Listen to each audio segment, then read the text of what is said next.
Hey guys.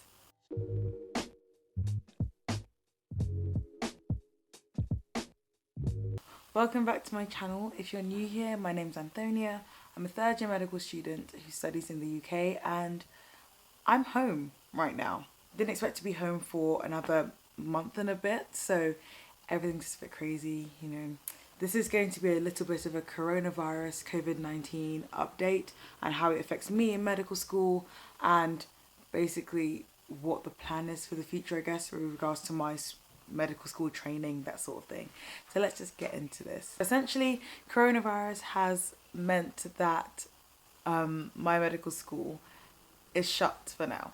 Or rather, I think my medical school's taken a year by year approach to it. So first years and second years at my medical school have just progressed to the next year. I think they're going to have some assessments at the start of next year, so September 2020. For fourth years, they were meant to be on placement as normal, but then they got a call or an email, I think a couple of days ago, telling them just to go home until after Easter.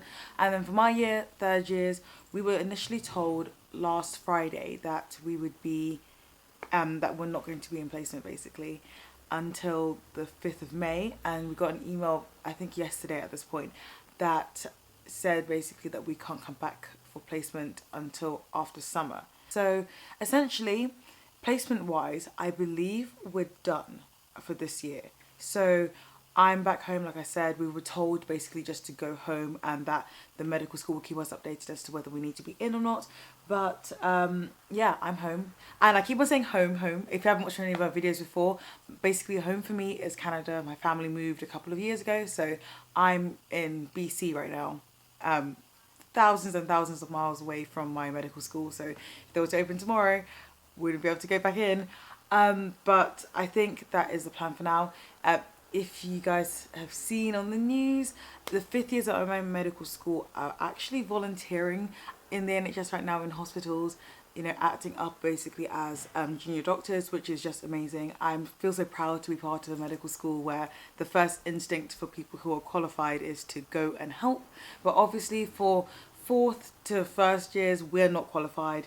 We don't have any credentials really other than what the medical school provide for us, so we're really not the first port of call for people helping out in hospital. Everyone, as far as I'm aware, at my medical school is still revising in third year because we don't know what exams are going to be doing, and I don't think the medical school themselves know at this point actually what exams are doing. But yes, right now I think they're trying to not alter the dates if necessary. We've been told that they're definitely not going to move forward, but we don't know whether it's going to be pushed back or anything.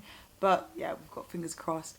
So I'm literally just in my room right now, just editing this video, and we've received an email from uni basically saying that our exams have been postponed until September. So our OSCE, that's the practical clinical examination, where we examine actors basically in front of doctors, has been cancelled for this year. And then our written paper is going to be in at the start of year four. So yeah, it's better because we have more time to revise, I guess. But I know a lot of people are talking about us losing summer as well, which is a bit frustrating, especially people who have to work over summer to actually be able to afford to survive in uni. So yeah, that is the new solution that the med school has come up with. I don't know whether it's going to change, to be honest, but yeah, that's what we're working with now. I know a couple of other medical schools in the UK have actually just cancelled exams and have just progressed everyone to the years above. And it would be nice to have that. It'd be really nice to finish up this year with not having to worry about exams, but obviously it's down to the dean of my medical school and all the assessment leads and people like that. So we just got to hang on for that.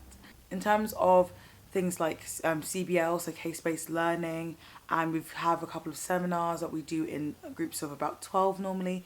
Those will still be running, but they'll be running as online meetings, Zoom meetings, instead of actually being face-to-face, because the majority of people have gone home. And I think lots of teaching has also been altered for the fact that majority of our teachers in hospital are doctors or healthcare staffs, pharmacists, nurses, etc. And you know, quite understandably, they're going to be busy with coronavirus, so they haven't really got the time to teach us necessarily, which is why some of that teaching will be altered as well. What am I doing right now? Basically, I got home a couple of days ago. I'm still quite jet lagged, but I'm going to be trying to relax for a couple more days and then start work because I am really worried about us having to sit our exams and me having done no work in this time.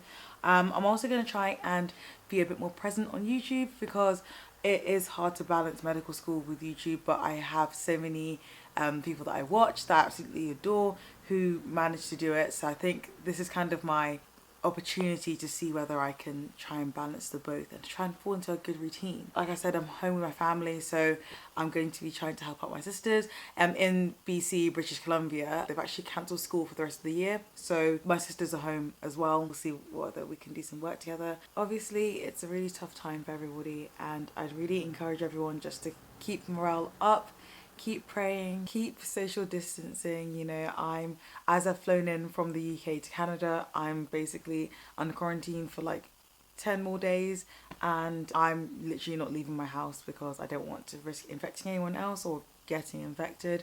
We've got our protocols that you can do, you know, washing hands, making sure that you try and keep everything as clean as possible. And if we can just all keep to that, then hopefully this virus won't take as many lives as it's on course to take at the moment. It's a really serious situation, and if I find more information about it and understand the situation a bit better, maybe I'll make a video about it. But for now, that's the best advice, I guess. Really keep washing your hands, keep socially distancing yourself from people at this time, especially because previously people had even thought that this virus wasn't affecting young people as badly as older people, but it's affecting people young and old. You're seeing people of all ages being affected and being really seriously ill. So as much as possible, guys, you know, keep washing your hands, keep isolating yourself where you need to, and let's try and beat this together. That is essentially what COVID-19 has done with my medical schooling. I'd be really interested to hear about what it's done with you guys, whether you're in medical school or not, whether you're doing GCSEs, A-levels. It's like, drop it down in the comments below. And yeah, I'll see you guys in the next video. Bye.